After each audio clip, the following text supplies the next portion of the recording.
Hello guys, good afternoon. Ito na po yung part 3 natin sa forward reverse constant function sa ginawa nating motor control circuit wiring. Yung part 2, di ba, wala siyang timer. Okay. Yung part 3, dinagdagan ko ni siya ng timer para may delay siya na hindi masira yung conveyor natin at saka yung motor ng conveyor. Okay. I-on natin yung breaker na yung anak ko mag-on si Z7. Una niya para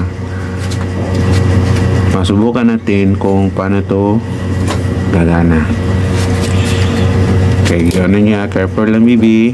Wait sa baby. Okay. Ako na yung mag-on sa selector. Okay. Ito yung master, di ba? Master or starting contactor siya. O natin, nag-indicate na yung timer, second siya. Second lang. Tignan mo, gumana na siya. Ito yung unang gumana. Tapos, yung motor, pa-forward yan. Iikot yan dito. Tatamaan tong limit switch na to sa reverse. Then maghintay ka na lang ng seconds para babalik yan dito. Dito na naman tatama.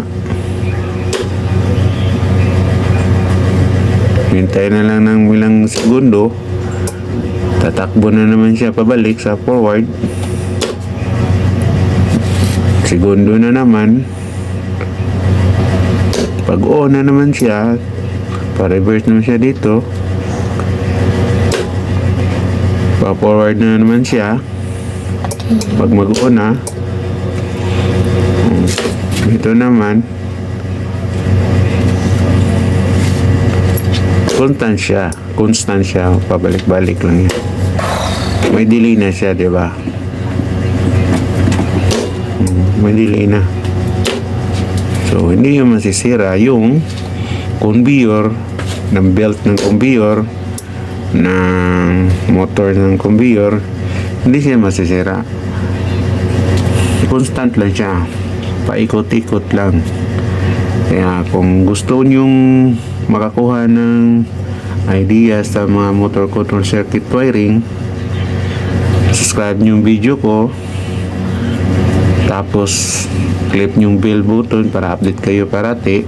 Tapos para magpursige pa akong gagawa ng mga video idea sa mga motor control circuit wiring, para may magpagkukunan kayo ng idea. Okay, thank you for watching. God bless.